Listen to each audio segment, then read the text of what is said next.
FutureDad 41, Seeking Wisdom from Practitioners and Philosophers. All things excellent are as difficult as they are rare. Spinoza. It is assumed that if you want to know how to do well at something, whether it's magic tricks, marathons, metalworking, or marriage, just ask a practitioner.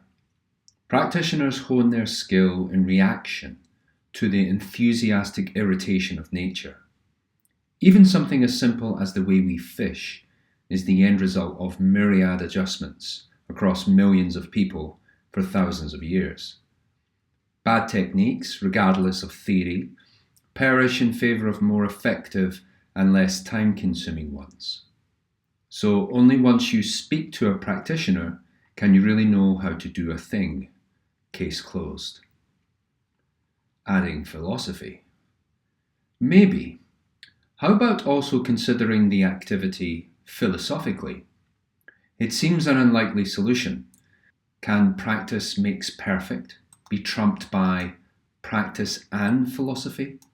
Common sense suggests that merely thinking about an activity, like marathon running, will yield very little in the way of results.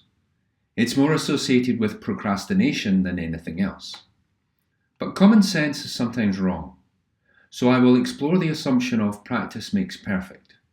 It overlooks an input which is infrequent but foolish to ignore. A bit like avoiding volcanic eruption in a climate model.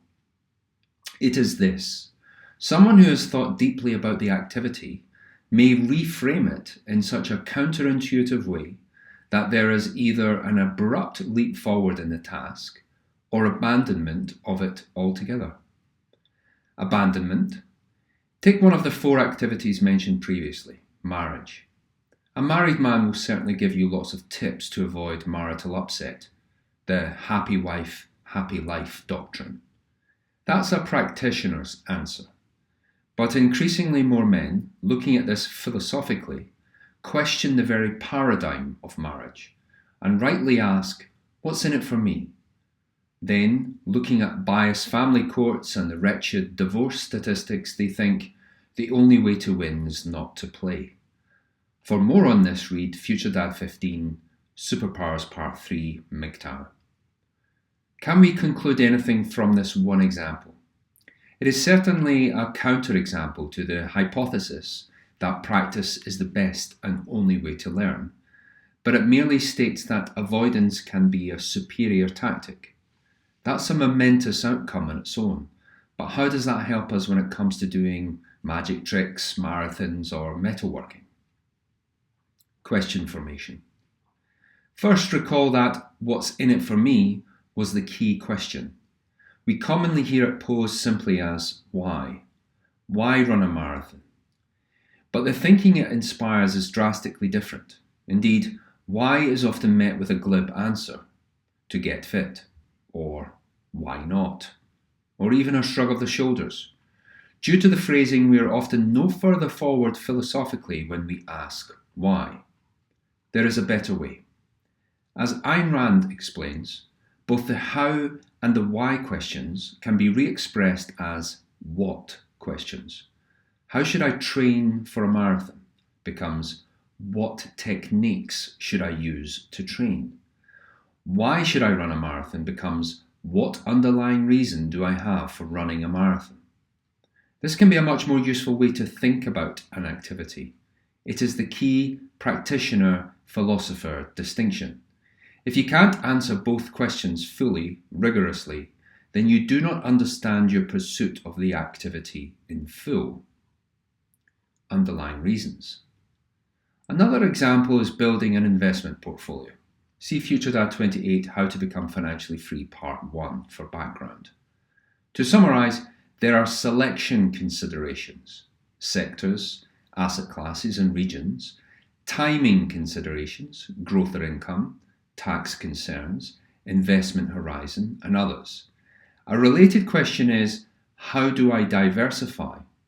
So that becomes, what underlying reason do I have for diversifying?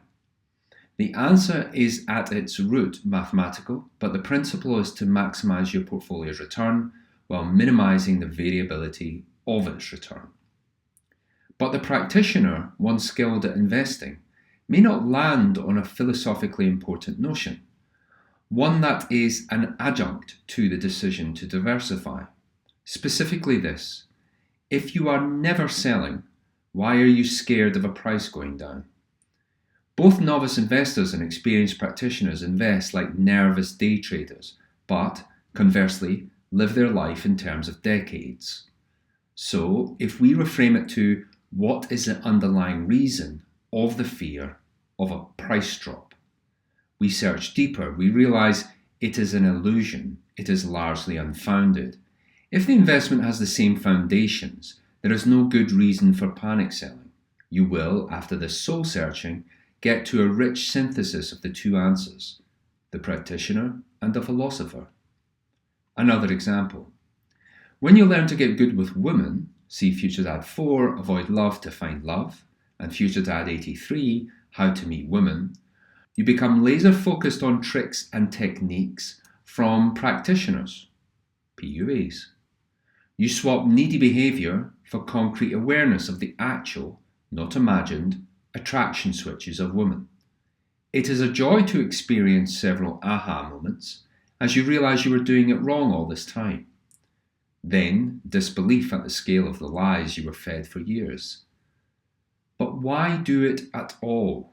What is the underlying reason for developing skills to tune women? Getting laid is not an underlying reason. If you're doing all that to get laid, will that be your lifelong result when it comes to women? There is a point where it will stop completely or become more than getting laid, whether you like it or not, whether you admit it or not. None of the practitioners will claim to know what to do at that point.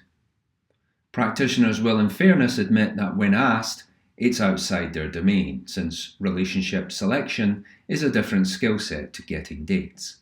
But it is intrinsic to the question of dating. Because whether relationship or solitude, there is a presumed final destination of a man's long-term dating activity. You must therefore pay heed to philosophy early, to give meaning to training you for a fight, especially one you will no longer want to be in. Bottom line. There are other examples. The bottom line is, all worthwhile activities need practice and purpose. It seems a trivial point at first, but evidently not, since the purpose part is evaded so often.